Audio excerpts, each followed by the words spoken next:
네, 안녕하세요. 주식투어입니다. 2020년 5월 20일 방송 시작하도록 하겠습니다. 오늘의 주제는 직원 평균 연봉 1억 196만 원인 기업을 분석하는 것인데요. 오늘은 기술적 분석을 좀 더 중점적으로 어, 그것을 포커스로 둬서 하나씩 살펴보는 시간을 갖도록 하겠습니다. 네, 오늘도 어김없이 네이버 증권 앱을 가지고만 분석을 진행해 보도록 할 텐데요. 그럼 직원 평균 연봉 1억 196만 원, 이 기업이 어디인가?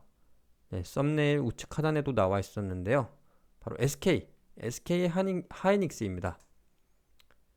SK 하이닉스의 재무 쪽 메뉴를 보시면 어떤 종목이든 이 재무 항목으로 들어가서, 네, 어제는 삼성전자 이 항목들 알아봤죠? 이 비재무 정보를 보면은 여기 하단에 직원 평균 연봉 1억 196만 원이 나와 있습니다. 이 숫자를 가지고 약간 제목에 어그로를 끌었던 거고요. 보통 기업 정보를 볼 때 뭐 매출액이나 위에 그 재무 분석 관련된 내용들이나 뭐 사업 내용 그리고 임직원 연봉까지 볼 때 금융감독원의 그 전자공시 시스템을 통해서 확인하는데요. 일명 다트라고 합니다. 거기 나와 있는 숫자와 이 숫자가 비슷해서 이 숫자를 오늘은 인용을 하게 되었습니다. 본격적으로 그러면은 하나씩 SK 하이닉스에 나와 있는 수치를 가지고 알아보도록 할게요. 어제 이 기본적 분석에 대한 부분을 여기 이 화면에서 보았다면은 기술적 분석은 바로 여기 있는 항목들과 여기 차트를 가지고 얘기를 해보도록 하겠습니다. 하나씩 전일, 이거는 전일의 주가, 어제의 종가입니다. 시가는 오늘의 시작 가격, 고가는 오늘 어디까지 올라갔는지, 저가는 오늘 어디까지 내려갔었는지를 나타낸다고 볼 수 있습니다. 이 부분은 이따가 그림판을 통해서 사례를 하나하나 그려가면서 또 짚고 넘어가 보도록 할게요. 거래량은 오늘 얼만큼 거래가 되었는지, 이 대금은 그 거래가 된 대금을 의미하고요. 시가총액은 발행 주식 총수 곱하기 주식 가격입니다. 그리고 외인 소진율은 이 주식을 외국인이 얼만큼 보유하고 있는지 그 비율을 나타내는 것이고요. 52주 최고는 최근 이 52주 동안 약 1년간의 최고 높은 가격이 어디였는지, 어디까지 갔었는지, 반대로 52주 최저는 최저로 최저로 내려간 금액이 어디까지 내려간 것인지를 나타내는 것이라고 볼 수가 있겠습니다. 이 PER, EPS 등은 이 삼성전자 그 기본적 분석에서 내용을 언급했으니 넘어가도록 하고, 이 차트에 대해서 말씀을 드리도록 하겠습니다. 이 일봉, 주봉, 월봉은 여기 나와 있는 이 파란색, 빨간색 보이시죠? 이것을 봉 혹은 캔들이라고 하는데, 일봉은 하나의 봉이 하루 단위를 나타내는 것이고, 주봉은 이 봉이 일주일간의 그 오르내림을 이제 총 합산해서 보여주는 것이라고 할 수가 있겠습니다. 월봉은 한 달 동안을 보여주는 것이고요. 마찬가지로 여기는 주식 가격인데 밑에가 거래량을 의미하거든요. 이 거래량도 하루에 한 막대기가 하루의 거래량, 그리고 여기 주봉에서는 일주일이니까 뭐 한 달, 두 달, 세 달 이렇게 보이시죠? 9월부터 12월, 12월부터 3월. 그리고 월봉은 이 봉과 이 막대기 거래량을 나타내는 이 부분이 하나가 한 개월을 나타냅니다. 12개 여기 12개월을 나타낸다고 볼 수가 있겠습니다.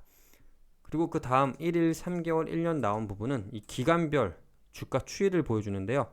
오늘 하루에 주가 추이를 나타내고 3개월간, 그리고 마찬가지로 거래량도 해당 기간 동안의 주식 가격과 함께 거래량도 보여주는 것입니다. 1년 동안의 주가 추이, 3년, 10년 이렇게 볼 수가 있겠습니다. 개인적으로는 이렇게 좀 중장기적 기간의 흐름을 보고 그리고 최근에 이제 어떠한지, 단기간으로 어떠한지 보는 것이 좀 무난한 방법이라고 할 수가 있겠습니다. 그럼 이 봉 차트를 그림판을 가지고 좀 더 자세히 설명을 드리도록 할게요. 그 그림판 넘어가기 전에 한 가지 짚고 넘어가면은 이 파란색을 음봉이라고 하고 빨간색을 양봉이라고 합니다. 파란색은 내린 거, 빨간색은 오른 거. 이 부분 기억하고 이제 넘어가도록 할게요. 자, 이제 하나하나씩 사례로 그림을 그려가면서 하나씩 짚고 넘어갈 텐데요. 오늘의 주가를 이제 그려볼 겁니다. 자, 오늘 장이 시작해서 주가가 이렇게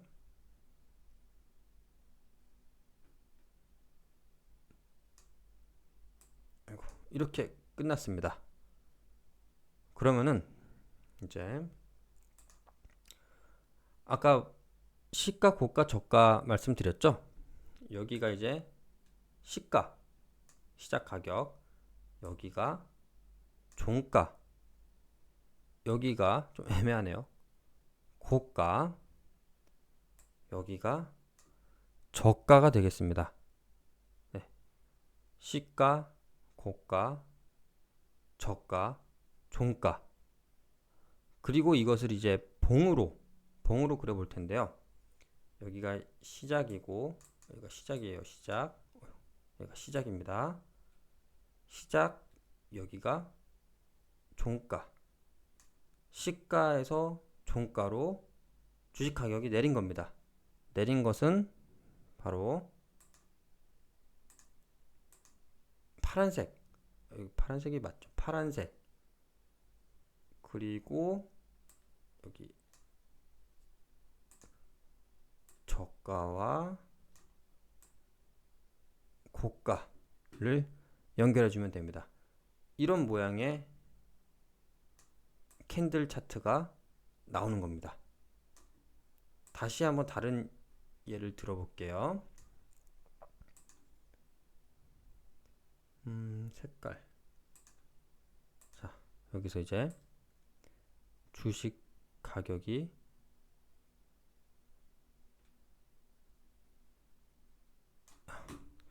이렇게 되었습니다. 이게 시가, 종가, 고가, 저가입니다. 가장 낮죠? 그러면은 시가에서 고가까지 올랐어요. 가격이 올랐으니까 빨간색. 그리고 고가를 나타내고 여기가 저가기 때문에 이대로 끝나는 겁니다. 이렇게 캔들 차트가 형성이 되는 겁니다. 마지막으로 한 번만 더 체크를 한 번만 더 해볼게요. 이번에는 오늘의 주가가 어떻게 할까요? 이렇게 시가, 고가, 저가이자 종가입니다. 얘가 시가죠? 시가에서 종가. 시가에서 종가로 내려갔으니까 파란색입니다. 그리고 고가까지 쭉 연결을 하는 겁니다. 그림이 좀 이렇게 차트가 형성이 됩니다. 그림이 정말 너무 엉망이네요. 이 부분은 양해를 해주시고요. 내용 이해가 중요한 부분이니까. 네, 지금까지가 일봉이었고 그 주봉과 월봉도 마찬가지예요. 이게 한 주의 주식 흐름입니다. 이게 7일 동안의 주식 흐름인데 1일, 2일, 3일, 4일, 5일, 6일, 7일 여기서부터 여기까지 그러니까 이제 7일간의 주가 흐름입니다. 종가인데 여기가 여기서부터 올랐으면은 빨간색, 그리고 고가, 저가, 이게 바로 주봉이 되는 것입니다. 네, 이해되시겠죠? 네, 지금까지 그 그림판을 통해서 봉 차트, 캔들 차트가 어떻게 형성이 되는 건지를 그 원리를 알아보았는데요.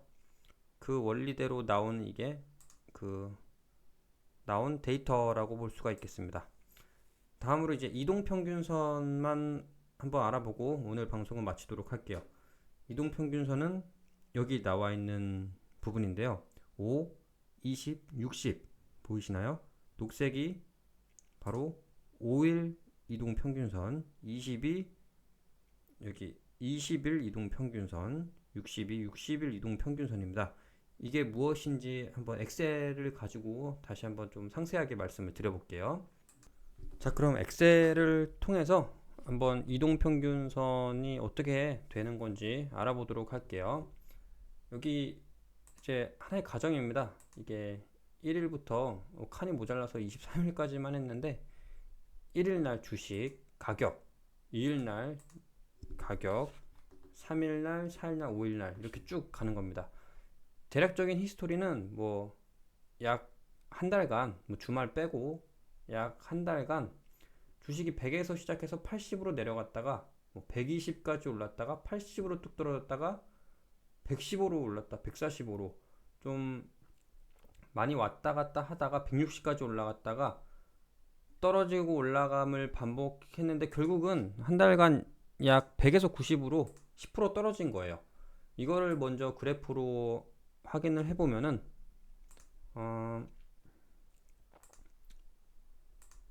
이런 모양이 되겠죠.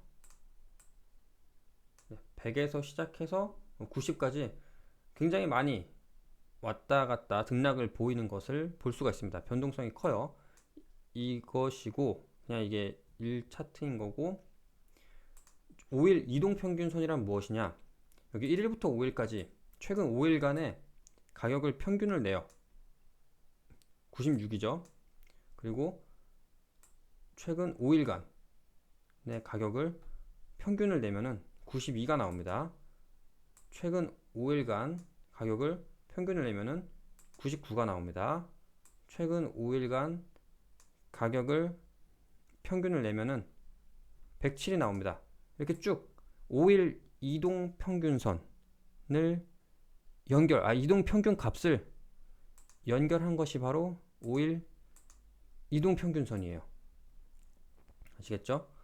이게 결국에는 100에서 90까지 약 10%가 줄어드는 건데 굉장히 많은 변동성이 있었잖아요. 근데 이것을 5일 단위의 평균으로 놓고 보면은 이랬던 그 변동성이 좀 급락이 심했던 부분이 굉장히 완만하게 보일 수 있습니다.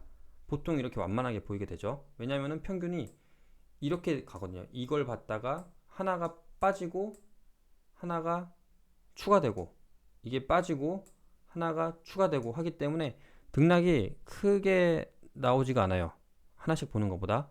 마찬가지로 20일 이동평균선, 60일 이동평균선은 이 숫자 하나하나를 20일을 평균 내고 또 그 다음 하루 빼고 하루 더한 20일을 평균 내고 또 그 다음 하루 빼고 하루 더한 그 20일을 평균 낸 거기 때문에 이거보다 훨씬 더 완만한 완만한 곡선을 보인다고 할 수가 있습니다. 그래서 이 부분을 염두에 둔 다음에 다시 네이버 증권으로 돌아와서 이 차트를 보면은 5일 이동평균선이 이렇게 좀 변동성이 심한 반면에 이 기간이 길수록 20일은 좀 더 완만하고 60일은 더 이제 완만하고 이런 모습을 보인다고 볼 수가 있습니다. 네. 그럼 오늘 차트에 대해서 좀 자세히 알아봤고요.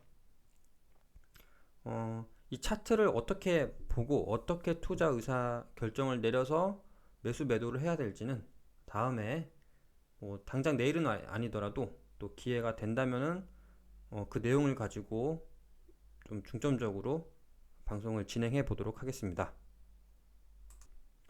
네, 구독, 좋아요 눌러주시고 뭐 주식 관련된 거든지 무엇이든 다양한 고민과 솔루션을 보내주시면 관련된 컨텐츠를 잘 만들어 보도록 하겠습니다.